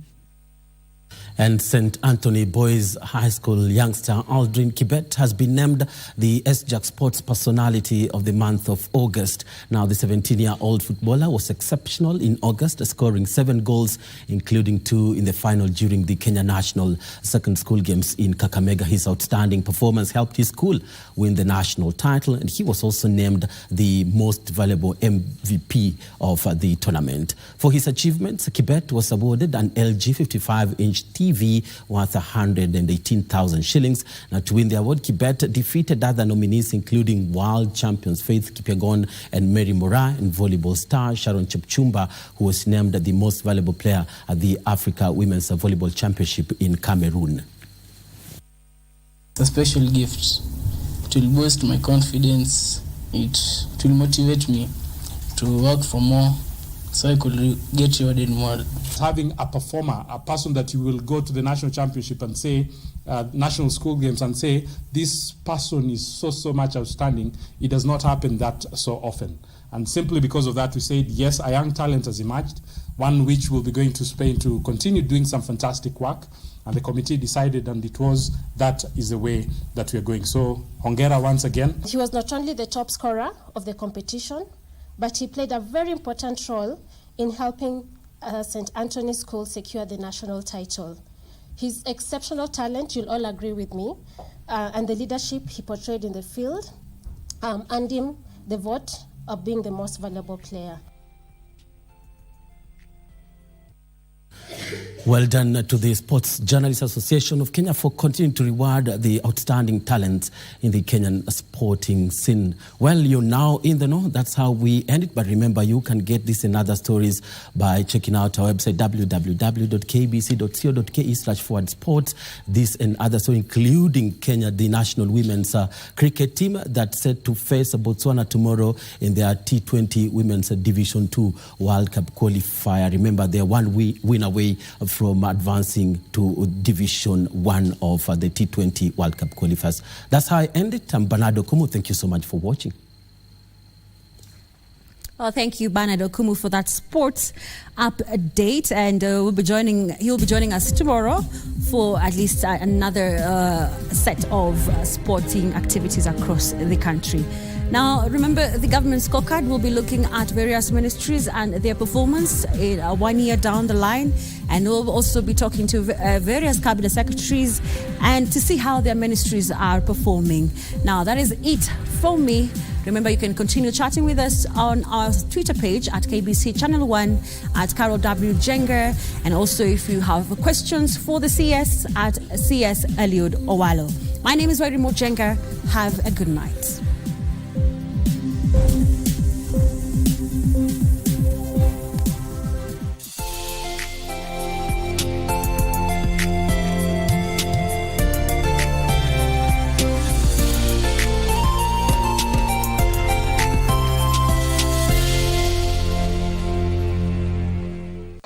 Karibu mtazamaji, jina langu ni Clever Rikonde na niko katika maeneo haya ya maonyesho ya kilimo ya Mkomani katika kaunti ya Mombasa ya mwaka 2023 na tuko katika kibanda hiki cha KBC, yani Kenya Bureau of Standards. Tutakuwa tunazungumza na Charles Msee ambaye ndio msimamizi mkuu wa eneo la Pwani. Atatuelezea mengi kuhusiana na yale ambayo anayafanya na shirika hili linafanya katika maeneo haya. Bila shaka karibu sana bwana Charles, utuambie mengi kuhusiana na yale ambayo unafanya. Kwanza kabisa KBC inafanya nini na ina na nini, na kwa yule mtazamaji ambaye anakuangalia kwa sasa kwa mara ya kwanza na anataka kujua mambo mengi kuhusiana na shirika la ukadiriaji wa ubora bidhaa katika taifa letu la Kenya.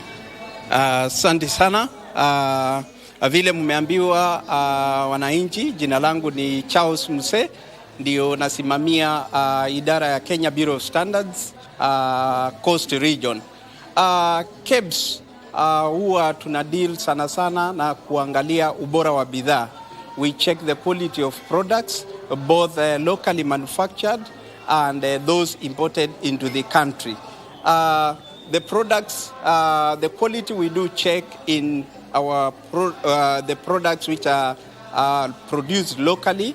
We test them against Kenya standards, which are available at KBC, and we confirm whether the quality of those goods are as expected in the standards. Then we also check the goods coming into the country through partners whom we have appointed in specific countries. When the goods come into the country, they come with what we call a certificate of conformity. And then that certificate of conformity then confirms that the goods imported into the country are fit for use into the country. Yes. Na pengine kwa yule ambaye ni yuko katika mpaka wa Kenya na Tanzania, eneo lile la Horohoro, maeneo ya Lungalunga, Shimoni na Taveta, zile bidhaa ambazo zinaingia nchini, mnaziangalia vipi kwa kuwa ziko bora na kwa matumizi ya binadamu katika taifa la Kenya? Asante sana kwa hiyo kwa hiyo swali. Kwa mipaka ya Lungalunga, Loitoktok, Taveta, tuko na officers wetu wako stationed huko. Na vile officers wetu wako huko wanaangalia zile bidhaa zinakuja, na sana sana ikiwa ni mpaka katikati ya Kenya na Tanzania, tunaangalia kama hizo bidhaa ziko na ile TBS, yani quality mark ya Tanzania Bureau of Standards. Zikiwa ziko na hiyo quality mark ya Tanzania Bureau of Standards, zinaonyesha hizo bidhaa ziko sawa na zinaweza kuruhusiwa ziingie Kenya. Ikiwa bidhaa haijakuwa na hiyo TBS, basi tunachukua sambuli, tunapeleka kwa mahabara, tunakagua, tunaangalia kama hiyo bidhaa iko sawa, alafu tukipata iko sawa, tunairuhusu inaingia ikauzwe nchini Kenya. Tukipata hiyo bidhaa haiko sawa, tunairudisha na hatuikubali tena kurudi kuingia katika nchi yetu. Na ushirikiano wenu pengine na mashirika mengine ya kiserikali ambayo kwa mfano KPA, kuna KRA, je, mnaushirikiana vipi kwa kuwa mnapata hizi bidhaa ambazo ni gushi, ambazo hazifai kutumika katika matumizi ya binadamu? Kama shirika la Kenya Bureau of Standards tunafanya kazi yetu tukishirikiana na other government agencies, kwa sababu vile unajua hatuwezi kufanya kazi peke yetu. Ni kama vile mwananchi pia tunahusikana na yeye kutuambia zile bidhaa ambazo wanaona ziko gushi, ambazo hazifai, wanatuletea hiyo information. Kwa hivyo kama Kenya Bureau of Standards tunashirikiana na kama shirika la Kenya Revenue Authority. Wakati bidhaa zinaingia, Kenya Revenue Authority kwanza hawawezi kuachilia hizo bidhaa mpaka Kenya Bureau of Standards ikague na iwaambie hiyo bidhaa iko sawa. Alafu wakikagua wakiona hiyo bidhaa iko sawa, tukiangalia tuone hiyo goods they are fit to be released into the market, then now we advise KRA and they are able to release the goods into the country. Na pengine tofauti yenu na counterfeit ni ipi? Kwa sababu yule mtazamaji anataka kujua tofauti ni gani. Counterfeit na KBC, kazi zao zinatofautiana vipi? Kazi yetu ni ile ya ubora wa bidhaa, kuangalia ikiwa ni sukari, hiyo sukari kiwango yake ni nini, na kama shirika la Kenya Bureau of Standards ndio unaona huwa tunaweka standardization mark kuonyesha hiyo bidhaa iko sawa. Unaweza kuwa na goods zimeandikwa hizi ni potato crisps tropical heat, lakini ukiangalia hazijatengenezwa na tropical heat, zimetengenezewa mahali pengine. Kwa hivyo wanalete bidhaa wakitumia ukora, na hizo bidhaa sasa ndio zinauzika na hao watu wa Anti-Counterfeit Agency. Kusema ukweli, hata bidhaa inaweza semekana ni counterfeit, lakini ikiletwa kwa maabara yetu tunaweza kukagua tupate hiyo bidhaa sio mbaya, inaweza kukubaliwa iingie kwa market. Lakini ikiwa iko na hiyo issues za intellectual property, kwa hivyo Anti-Counterfeit Agency wanachukulia, sasa wanaendelea kuchunguza hiyo mambo yake. Na pengine challenge kubwa ya kupata information, kwa sababu kuna wananchi ambao wangeweza kutoa information kuwa kuna kitu ambacho kimekuja ni gushi na wanakishuku. Je, mshawahi pata ugumu wa kupata information kutoka kwa wananchi kwa sababu wanaogopa pengine na security yao? Kuna ugumu mwananchi kulete information, na ndio unaona kama shirika la Kenya Bureau of Standards tumekuja kuparticipate kwa hii Mombasa show, kwa sababu kwa hii Mombasa show tunakutana na wananchi na tunawaelezea vile wanaweza report bidhaa ngushi kwa market. Kama shirika la Kenya Bureau of Standards tumeweka mikakati. Tuko na namba tunaita toll free. Ukipiga simu kwetu kwa hiyo namba, kuna charges unalipa na una report bidhaa gushi ama vitu ambazo unaona azingekuwa zinauzwa kwa market. So hiyo namba ni 1545. Ukipiga simu kwa hiyo namba, hakuna charges, utachajiwa and you just report to Kenya Bureau of Standards and we are able to take action. The other aspect, we have also an SMS number, which is the 20023. You can send an SMS of the standardization mark. Ukiangalia hapa kuna hii mark yetu. Hii mark yetu hapa chini yake kuna namba. Kwa hivyo unatuma hiyo namba hash na hiyo SM hash na hiyo namba unatuma kwa 20023. Ukituma hiyo ujumbe kwa hiyo namba utapata reply. Then the reply will tell you whether the goods have been certified by KEBS or whether the goods have not been certified by KEBS. If you find the goods have been certified and the mark is not valid, then you can always report back to KEBS and then we take action. Pia tuko na kwa simu kuna application both kwa Android na kwa Apple ambayo pia unaweza kutumia kuangalia kama bidhaa ni gushi, kama imekaguliwa na Kenya Bureau of Standards. Na kumalizia kabisa, je, kama mshapata kitu ambacho ni gushi hakitumika kwa binadamu, mnachukua hatua gani ya kuhakikisha kuwa hakitasambaa na pengine kitaharibiwa? Uhakika wa mwananchi katika kitu kile ambacho umekipata ambacho hakiwezi kutumika. Je, mnachukua hatua gani kwa wale ambao wamepatikana na hatia ya kuweka mali kama ile?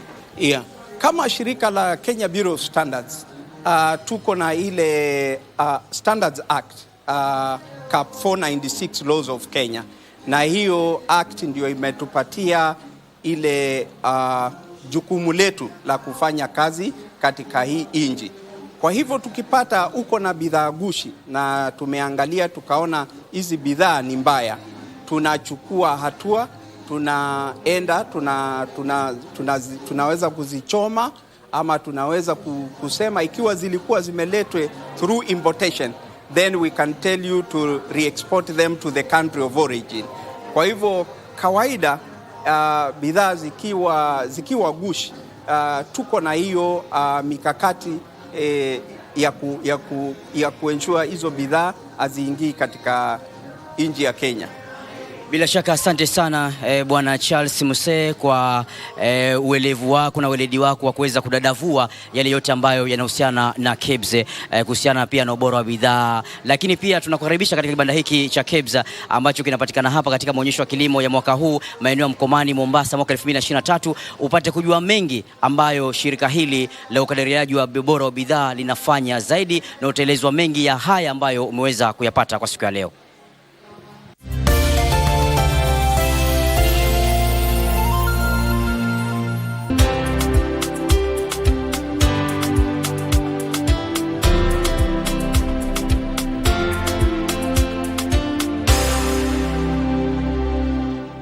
The 9th World Cooperation Industries Expo will be held in Istanbul, Turkey from the 17th to the 21st of September 2023. Join this exciting exhibition to grow your business, trade and network with various businesses all over the world. To register, call or WhatsApp this number. The future is hands-on, and Sensei College is at the front line of technical institutes in Kenya, offering practical and skill-based courses accredited by all concerned bodies, TVETA, NTSA and NITA. Sensei College offers driving and plant operator, cosmetology, fashion and design, mechanics, hydroponics and irrigation, installation, building construction, hospitality, photography and video production, electrical and electronics repairs, and ICT courses. Get free plant operator training when you enroll for plant mechanics, free driving when you enroll for motor vehicle mechanics, and free riding when you enroll for motorcycle mechanics. The requirement is an ID only, with intakes every first week of the month. We have 2 campuses in Nakuru and Nairobi. We provide meals and accommodation. Sensei College. My skills, my future. Na Nduthi officially Nduthi iko ndani ya one of the boxes ya Lucky Game. Cheza Lucky Game, kumbuka ni *570#. Chagua Lucky Game, kisha chagua one of the boxes kati ya hizo 7. Weka stakes zako isiwe chini ya 20 shillings na isizidi 2,000 Kenyan shillings. Zawadi ziko kem.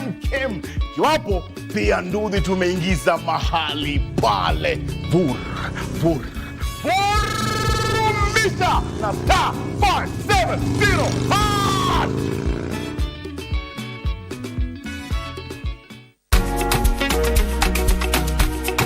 This week on What's in Your Kitchen, our guest cook Linda Achieng takes us on a boat ride in Lake Naivasha and shows us where her love for fish comes from. Achieng, yes. Umesema ufanye nini huko kwa maji? Okay, you can swim. At the Lelani Annex Naivasha, she shared a bit of her life background story and her cooking skill. Then we have some curry powder as well. Curry powder kidogo. Just a little bit. Be careful. Yes, because I've seen some fire jump there. That is called flambéing. Flambéing. So tukiona moto tujue ni flambéing. Salivate this delicious meal on your screen while taking notes for the recipe.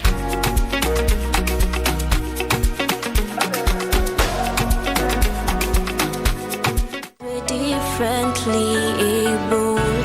This is me. I can because I can. These children feel loved, they feel wanted, they feel relevant in the society. Na ukikuja kwa event kama hii, unaona kumbe sina shida. Juu unaweza pata mtoto mwenye ako wasa hata kusinda wako. Alafu sasa inaleta urahisi ya kujikubali kwa hiyo isu yenye uko ndani. Differently abled, differently.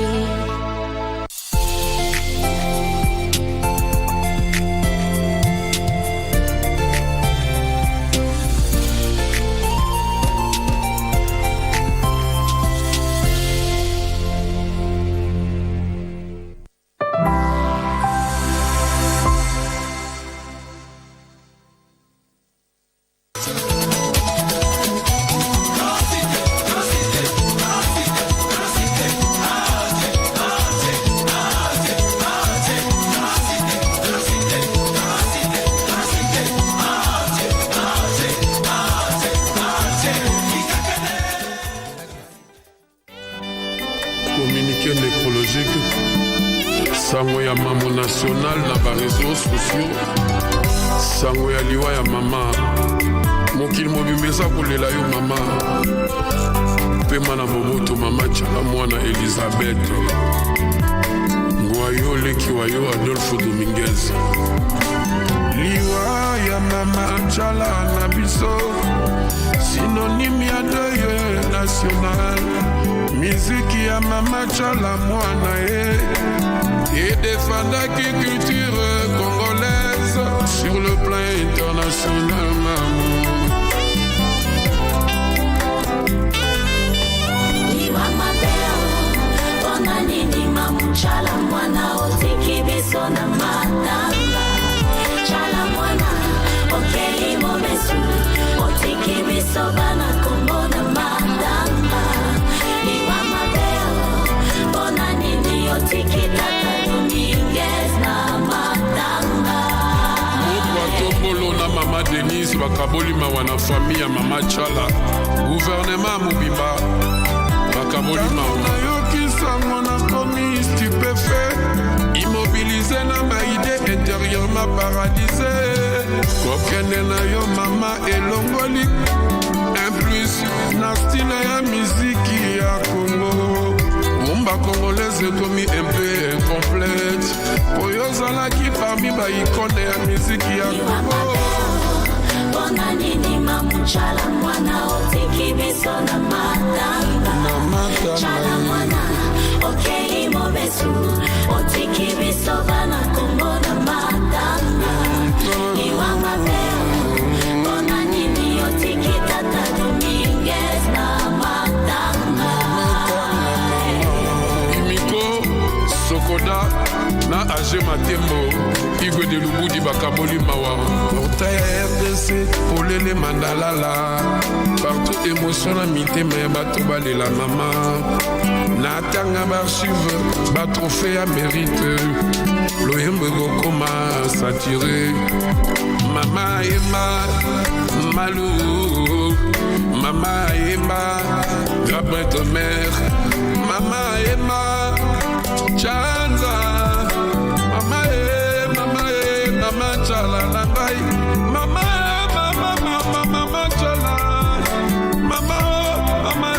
mama ebayokei pesa papa we mambote ebayokei pesa berkise mbote ebayokei pesa defo matumona mbote ebayokei pesa langa mamemerance mbote ebayokei pesa la mama mula moko mbote ebayokei pesa papa ebonza mbote ebayokei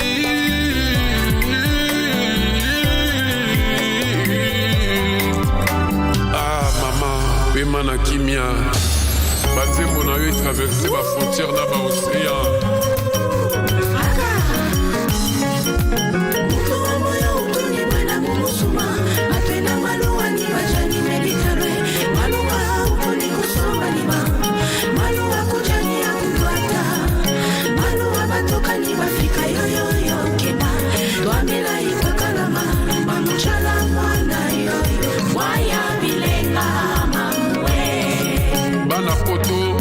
États-Unis, Afrique du Sud, monde entier, bakaboli mawa. Mama tolela yo lokola ninga peta. Mama tolela yo lokola mama sese. Mama tolela yo lokola Cardozo Momba. Mama tolela yo lokola papa Ebonjaro. Mama tolela yo lokola Jimmy Kabondo. Mama tolela yo lokola Yaya Josiane. Oh, la Josiane. Mama tolela yo lokola Nelly Bome. Mama tolela yo lokola Betty Masiki